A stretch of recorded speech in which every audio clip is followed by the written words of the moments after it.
Today we're going to expand on our last topic, which was sun exposure, right? Full sun all the way down to full shade. And we're going to talk about garden orientation and plant orientation. Now before we get started, let's just say this.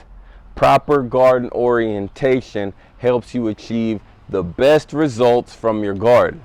And what I mean by that is planting your garden on the right side will make sure that you can have maximum sun exposure, giving you the opportunity to grow a vast array of crops. All right? And then once we have our plot where we're going to lay out the garden, proper plant orientation, where we put each crop in the garden, will help us to achieve maximum results. Can either make or break your yields, right? Cool. So let's dive right in. Now, when I say garden orientation, what I'm talking about is where we actually are going to place our garden. Okay? So, now that we've checked out which areas in the yard get full sun to partial shade, whatever it may be, we're going to grab a compass, whether you use an iPhone, your Android, whatever it is, hit that compass app and turn it around until you find the southern facing area. And if possible, that's where you're going to want to place your garden, okay?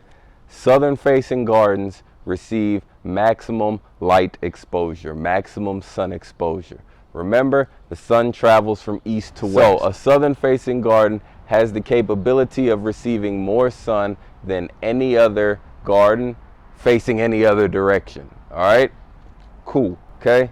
If you don't have the capability of placing your garden on a southern facing side, the next best options are either eastern facing or western facing. Now, if you live in an area where it gets crazy hot, then I would recommend eastern facing, okay? So let's say, for example, good old Houston, Texas. By 10 o'clock, maybe not 10 o'clock.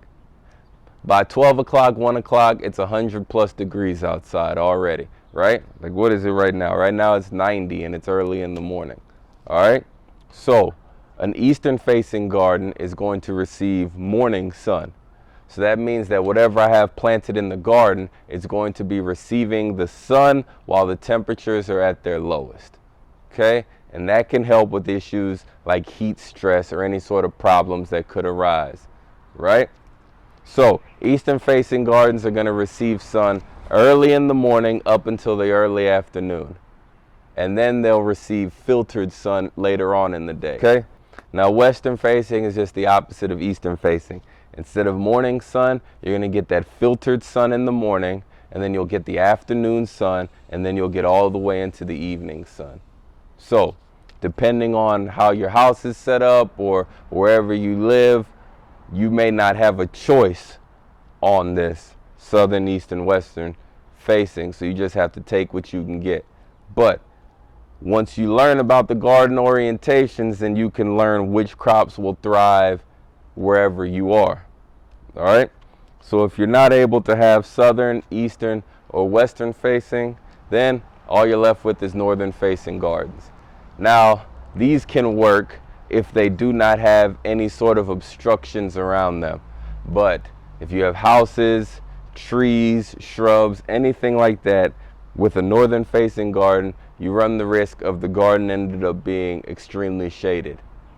Then you're not able to grow the full range of crops that you might want to, or flowers, or whatever it may be.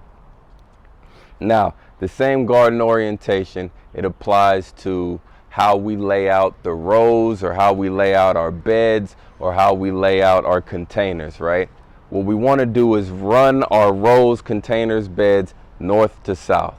That way they're receiving the sun as it travels from east to west, okay? If we run our rows or our beds east to west, we run the risk of, well, I guess depending on what you plant in these beds and how you arrange it, you run the risk of possibly shading out the other beds or shading out the other crops. And that's not what we want. So that's going to lead us over here into plant orientation. We're going to want to plant our tallest crops on the north side of the garden. Or if we're using containers, same thing. We're going to want to plant our tallest crops in the containers furthest north. Now when I say tallest crops, I'm talking about corn, pole beans, okra, indeterminate tomatoes, really all kind of tomatoes, callaloo, things like that, even lemongrass that grows pretty tall. We want all these things on the north side. Even trellises, anything like that, where we're growing cucumbers or squash or watermelons up our trellis, we're going to want to put that on the north side of the garden. Why? Because if it's on the north side, it's going to cast a smaller shadow on everything below it, right? Now, in the middle of our garden beds is where we're going to want to put our medium height crops. And that, I'm talking peppers, eggplants, and squash if you kind of have it growing up.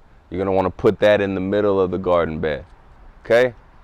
On the south side, the furthest southern point of your garden or in your containers, whatever it may be, that's where you're going to want to put your root crops and your leafy greens. See, these things, the root crops and the leafy greens, they can thrive if they receive some shade. So depending on what you have growing above it, it has the possibility to cast a shadow on this area. So you want things that can grow with partial shade or partial sun down there. Again, root crops, leafy greens, or if you have things like pumpkins and squash and you're going to just let them sprawl out on the ground, I would put them on the south side of the garden. Proper plant orientation in the garden can either help or hurt your yields. So, like always, for more information or for more in-depth write-up about these topics right here, shoot on over to the blog at bigcitygardener.com or just click the link in the bio. And I hope this information helps you to get out there and just grow it.